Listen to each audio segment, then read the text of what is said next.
Good afternoon or good morning, depending on where you're joining us from. We're thrilled to have you as part of today's Cultivating Resiliency session. Today we are on part 2 of a 2-part series. We're going to be talking about change management and building protective factors. I am Doris Mould, and I am the co-lead on the Cultivating Resiliency program and co-CEO for Annie's project. And this is a combined effort between the two groups today, and we're really happy to be able to provide this. Also wanted to let you know about the support of our other partners here, UMash, the Upper Midwest Agricultural Safety and Health Center, the Rural Resiliency Project, the Women's Ag Leadership Program. I just wanted to mention too that UMash sent out a message today mentioning that they have now been defunded as a agricultural health and safety center. They were funded by federal NIOSH funds, and that will be a significant loss to the agricultural community as they help provide seed funding for the Cultivating Resiliency project way back when we started in 2018 with educational webinars. Then in 2019, we added coffee chats as we had people express a desire for an opportunity to exchange thoughts on ag stress in their lives. And then we conducted 2 ag stress surveys, and we're working on another as far as cultivating resiliency. Cultivating resiliency has reached people in all states, 3 Canadian provinces, and 3 countries. Annie's project, the other supporter of today's program, is a national nonprofit founded in 2003, and we are all about making sure that women are engaged, networked, educated about agriculture, and agricultural stress is an area that we've been supporting for several years now as part of the Cultivating Resiliency Collaborative. So we're pleased to be offering this program to you all. Just a few things before we actually get started. At first, you're going to be in listen-only mode, and after the educational portion, which is being recorded, the recording will be stopped and participants will be unmuted. And after you are unmuted, you can choose to speak, text in your questions or comments, or just listen. So we're going to have our educational portion, and then some of you have asked, well, how do we build an online supportive community? Well, that's exactly what we've been doing with both Cultivating Resiliency and Rural Resiliency, and at the end of the session today, we'll demonstrate how that works. If you'd like to ask a question or make a comment, you can use the question area at any time during the session, and we'll pose those questions to Monica, our expert here. Also, if you have joined us by phone, which we know that sometimes people do when we're on GoToWebinar, you can text in a question or comment to 612-414-7574. Again, 612-414-7574. And if you're having beautiful weather like we're having here today, we know some of you are out and about and possibly in the cab of some a tractor doing field work or potentially running errands. So please feel free to participate that way. And finally, before we begin, we use our own experience and background as guides. Each of you are experts in your own lives. Today's topic may bring up thoughts or feelings that you might not have been prepared to address. Resources will be provided for you to seek assistance if needed. And of course, we have Monica, our professional here, that is here to help as well. This information is not intended to be treatment. All right, so I am thrilled to welcome back for our second half Monica, who is our professional rural mental health specialist and also the current chair of the advisory committee for Annie's project. So welcome, Monica. I'll let you introduce yourself further, but great to have you back. Thank you so much, Doris. Good to be back and continuing this discussion on dealing with uncertainty.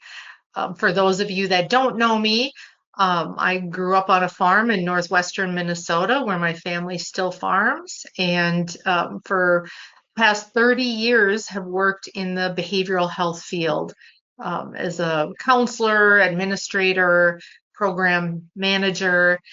But my favorite by far has been the work I'm doing now, and that started in 2019 when I went into private practice and have been focusing on mental health and agriculture since that time. So I work specifically with farmers and ranchers and their family members every day. Do a lot of speaking and training, but otherwise I'm out on farms or on Zooms or phone calls with people in the egg industry. All right, so for the next few minutes, we're going to talk about the stress of change, specifically from a brain functioning standpoint. So in the first part of this, we went through stress response, what happens when we have that stressor, that uncertainty we're faced with. And so this is kind of a continuation of that discussion. And then the bulk of our time is going to be spent on 7 strategies for wellness when facing uncertainty. And then we'll open up, like Doris said, and kind of demonstrate what it looks like to have that online community, online or virtual, we call them circles, time for people to share, ask questions, and just converse about what's on our minds. So, to start off, whenever we are faced with a change, whether it's planned, unplanned, positive, not so positive, we have much the same reaction from a brain functioning perspective. So I want you to think about a change that you have had in your life. Maybe it was a move, maybe it was traveling somewhere that you weren't familiar with, especially outside of the country. Maybe it was a new relationship. Um, so a big change, having a child, and thinking back to that change. I want you to put yourself back in that place and just remember how difficult and overwhelming it was in many ways navigating all of the details. So when a change happens, and I'll use traveling to a foreign country as an example of the change process that happens in our brain. So we get on a plane here in our country where things are very familiar. We can read the signs. Um, People are speaking a language we're familiar with for the most part. We know the process. We're familiar with the environment. We can navigate the food offerings at the airport. We know how to ask for help if we need help. I mean, it's comfortable. So we get on the plane, we fly over to parts unknown, we get off the plane, and all of a sudden the signs are no longer in English. It smells different. The food options we're unfamiliar with. The language that's spoken is not our language, so we don't understand what people are saying. We have difficulty navigating even what would be considered the simplest things if we were here in comfortable, familiar territory. Our brain is so, I would say, incredibly active in those moments because it is trying to build connections to create understanding. So we're scanning the environment using our senses, sight, hearing, taste, touch, smell. We're scanning the environment, trying to make sense of it. Like what do we see that resembles something we already know? So when you are facing uncertainty or change in your life, when you're in that change, that is what's happening. Your brain is kind of on overload, trying to make connections that make sense, trying to figure things out. That is part of what drives the fear of change, because if we've experienced it before, our brain already knows this is going to be stressful because we're heading into the unknown and we're going to be in overdrive trying to figure all the things out. At the same time, we have to do just basic life things. We have to continue to live, take care of ourselves, keep ourselves alive, take care of our families, bring in income, whatever the case may be. So our brains instantly tell us change is not good. Uncertainty is not good because it puts me in overdrive, having to figure it out, and it does not feel safe. So when we talk about uncertainty, that's a lot of what comes up is we face the change.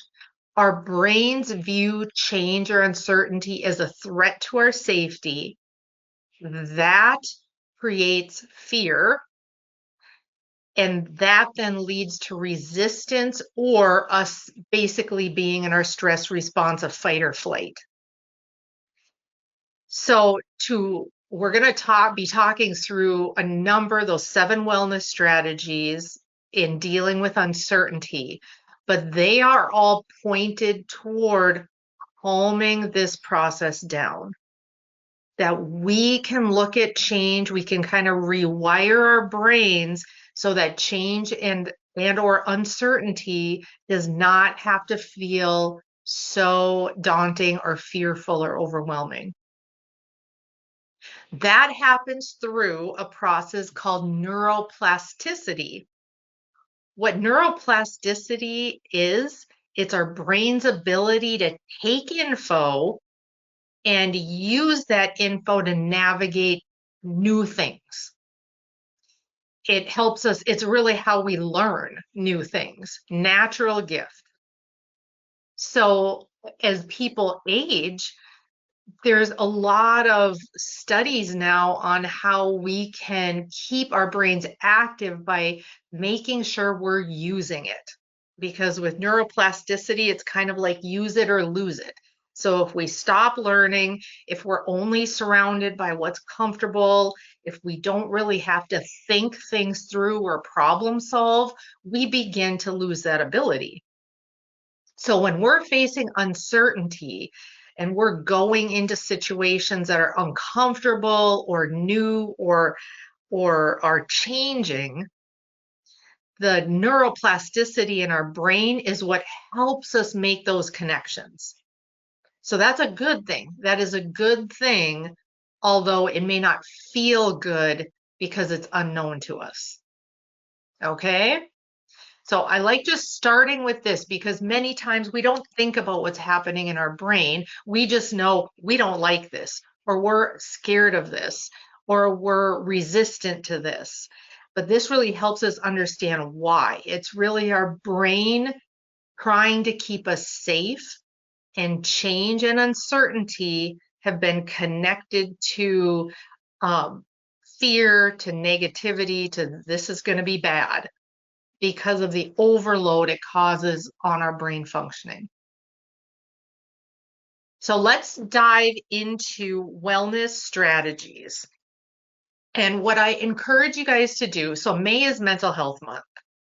And my challenge to you is to pick a strategy that you're not currently using and just test it out for the rest of the month. It's what, the 6th today? So we've got 25 more days of May. So pick a strategy that you can commit to for 25 days and just see how it feels in taking some of the power away from the fear or the stress of change and uncertainty. So, first wellness strategy is mindfulness and grounding. And that's really just like we're just calming our spirits. Mindfulness, all it is focusing on the present with all of our senses. Like, what am I seeing right now? What colors, what shapes, what movements? What am I hearing? What am I tasting? What am I smelling? What are the textures around me?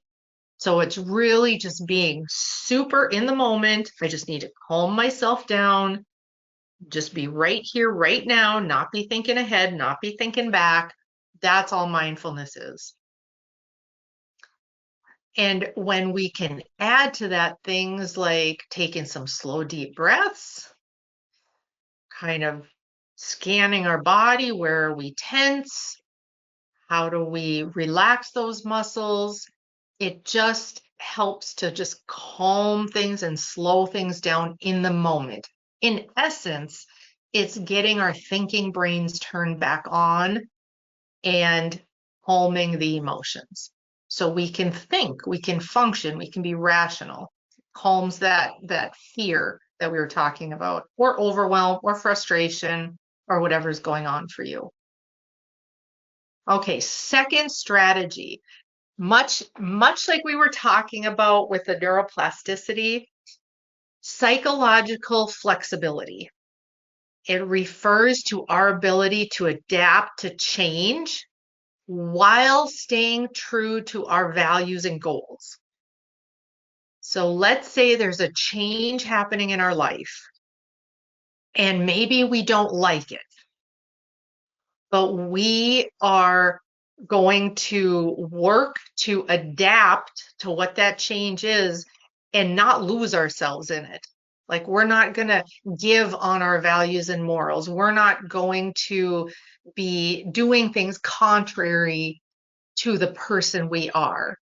But we're being flexible with it. We're not drawing this hard line of like, nope, not doing it. This is bad. This is negative. Or, we're doomed. We are looking at ways we can adapt. So one type of therapy that works well with this is called acceptance and commitment therapy, where we're not working on changing how we think. We're more working on, I'm accepting that I don't like this. I'm accepting that I'm angry about this. I'm accepting that this change scares the heck out of me, and I'm not going to try to change it. I'm just going to accept it, and then I'm going to make a path forward that has meaning to me. So with all of that, what do I do? All right, that is psychological flexibility. So we're not fighting all the time. We're not stuck on, this is bad, this isn't going to work, I'm trapped. That is not where we're going to stay. We're going to be in this place of, okay, I may not like this. I may be angry about this. I may think this is a really bad move. This is not what I signed on for, but here I am. And this is my way forward, even in all of that. Third wellness strategy, establish a routine. Routines can help us feel a sense of stability and a sense of control that we may not feel with uncertainty happening around us. And for many of us, routine is tough. I know my routine pretty much,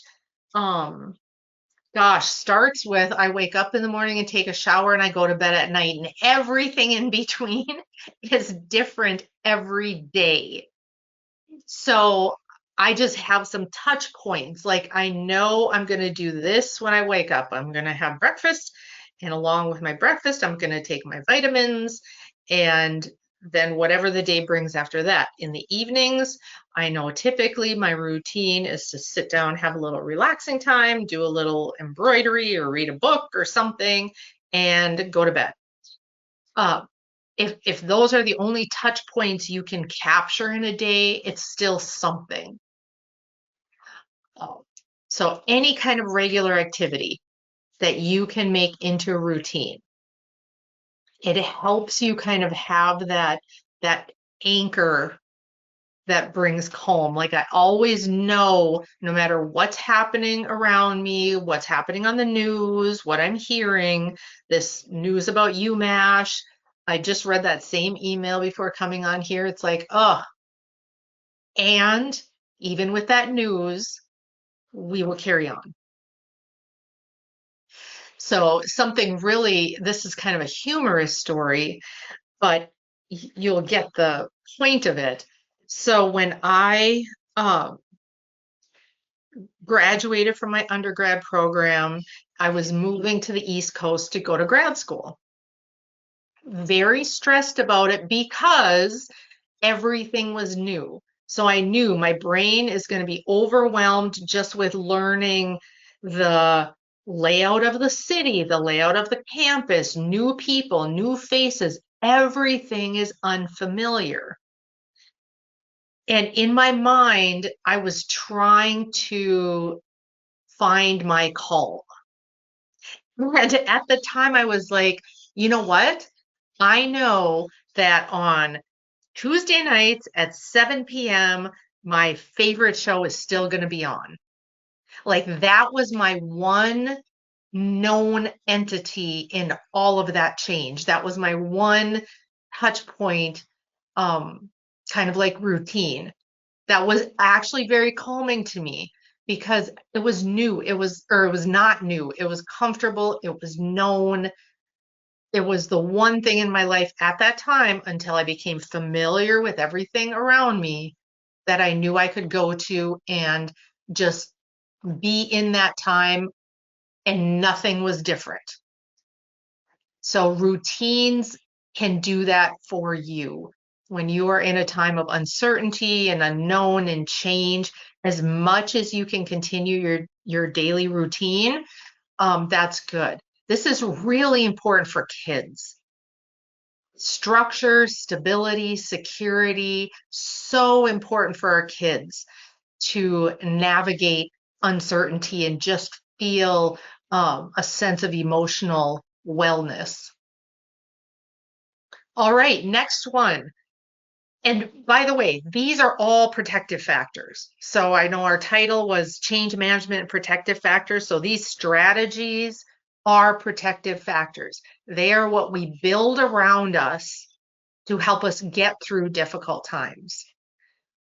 We don't build them during the difficult times because we're in survival mode a lot of times then. We want to build them prior to being in a tough time, a time of loss, a time of change, a time of insecurity, uh, so that we have these tools to draw on instead of being in that time and trying to, you know, get all of these things in alignment. So the next protective factor wellness strategy is our support systems. Oh, so huge. If you've heard me talk before about protective factors or stress reduction, our social support system is critical.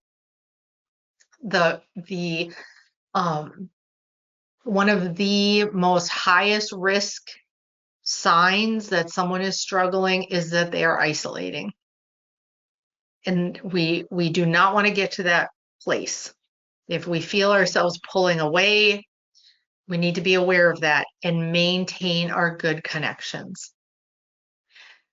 Maintaining those good connections does not mean we have to talk about all the hard things that we're going through if we're not comfortable doing that. Maintaining those connections can simply be we're just getting together with people, we're around people, it's a good experience, they're supportive, and we need that human interaction. All right, next wellness strategy. Embrace a growth mindset. Oftentimes, when we are faced with change or uncertainty, because our brain is telling us this is not good, and there's fear attached or overwhelm attached, it is really tough for us to see any kind of opportunity or any kind of positive in the scenario. A growth mindset is all about viewing our challenges as opportunities. Like, what can I learn through this that will make me better? What can I learn? What skills am I gaining through this that when I come out on the other side, I am going to be in a better place. So it helps shift our focus from fear of failure to more learning, adapting, like navigating. So it's different parts of our brain, right? If you remember from last time, instead of that emotional brain firing, throwing us into dysregulation, it is getting our thinking, rational brain back in line, and then we're really problem solving. Hey, these are the things I'm going to do to make it through. And I'm sure you all, if you yourself don't have these stories, you've heard these stories of pivotal times in people's life when they have gone through something very, very difficult, and it has changed the trajectory of their life for the better. They have learned things, they have gained skills, they've become stronger, they have a different mindset, and it has taken them in an entirely different direction. For me personally in my life, it was through my divorce process, where at the time, most horrible thing ever. Just seeing the pain that my kids went through, the emotional distress for myself, navigating the changes that came with that, a new living environment. I mean, so overwhelming. Since that time, I absolutely feel like I am a better person for having gone through it. I have stronger relationships with my kids. I have much more of an ability to understand what other people in difficult relationships are going through.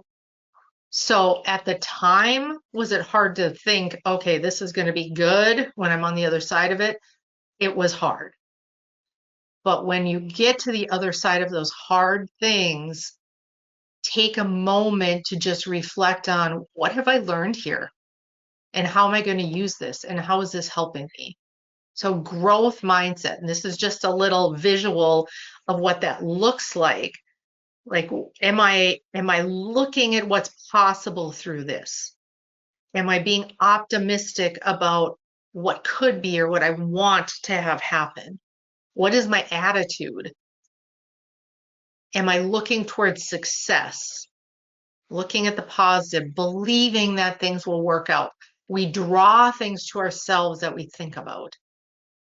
So if our thoughts are on, this is going to be horrible, this change is not going to go well, I'm going to dread every minute of it, guess what's going to happen? Exactly that. So a growth mindset captures, like, let's look best case scenario, how do we want this to turn out? And let's put our energy and efforts into making that happen. Okay, gratitude. We have talked about gratitude on these circles before, but we're going to talk about it again, because gratitude is an underutilized, best kept secret of a tool to help us get our thinking and emotions in a good place. And I know it seems cliche to say, oh, write down the 3 things you're thankful for each day, but I'm going to tell you what that does. When you make being thankful a practice, you begin to focus on and notice the things in your life that you are thankful for, the blessings that are in your life. When you are focusing on those things, you are less able to focus on the things that are going wrong. Your mindset shifts and your brain starts putting out feelers for the good things versus putting out feelers for the negative things. Are the negative things, are the hard things going to be there? Yes. Do they have to take up the majority of residence in your brain? No. You can see them as problem solving opportunities and you can spend your time being grateful for all the really good things you have. So I'm going to give you walk through um, a little activity of how this works in our brains, how we kind of choose what we want to see. So imagine wherever you're sitting right now, I want you to look around your room or your space if you're outside or in a vehicle or in a house or an office. I want you to look around and I want you to notice all of the things you can see that are red. So just take a moment, look for the reds. Okay. Now I want you to look around your space and I want you to notice and find all of the things that you can see that are blue. So looking for the blues around your space.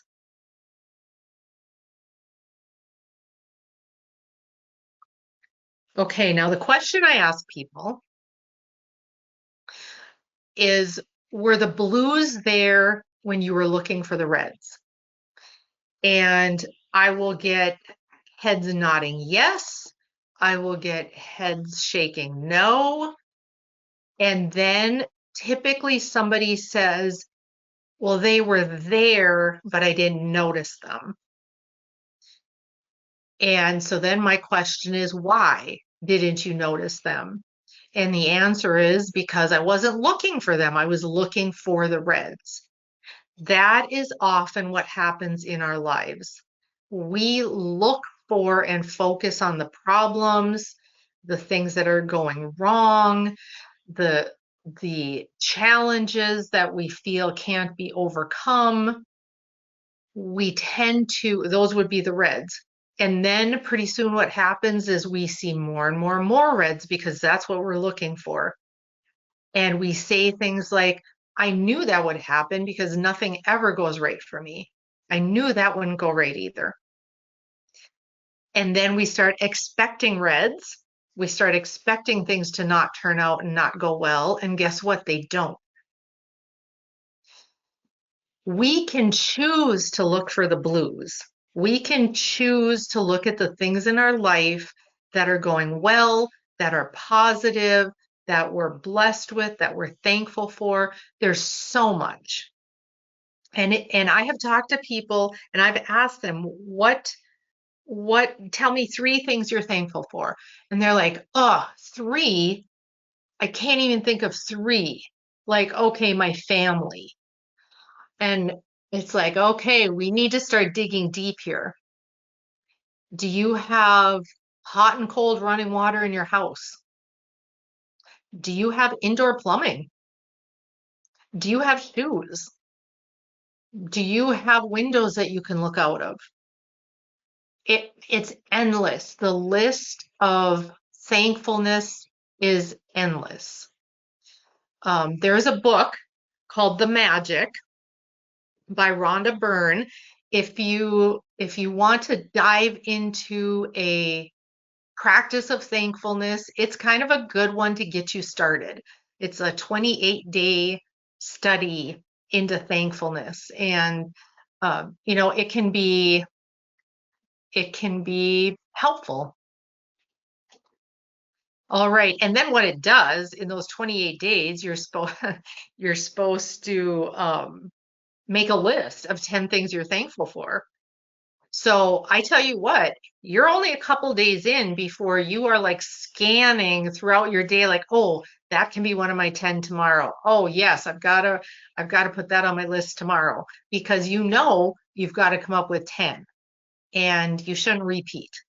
Make them 10 new things. Okay. Last one.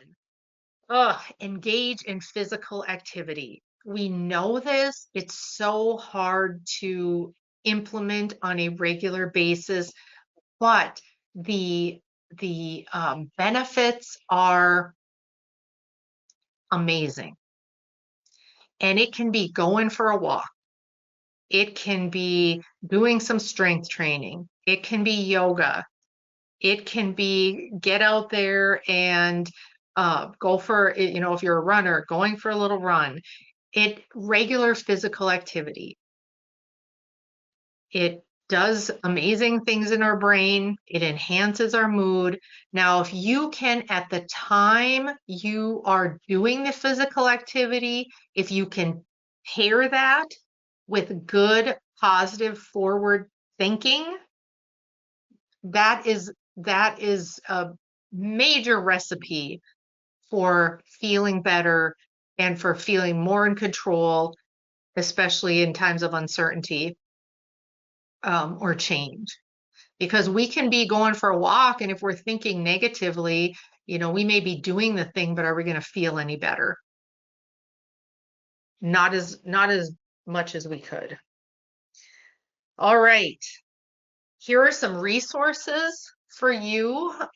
7 tips for how to cope with anxiety during times of uncertainty, and that was published through Existential Psychiatry is the name of the publication.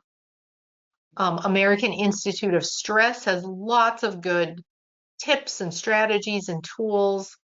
Mental Health America, that's kind of a fun site because they also have little self-screeners that you can do for things like stress or depression or anxiety, uh, different, just different mental health kinds of things. So you can see how you rate um, after you take those self-screeners.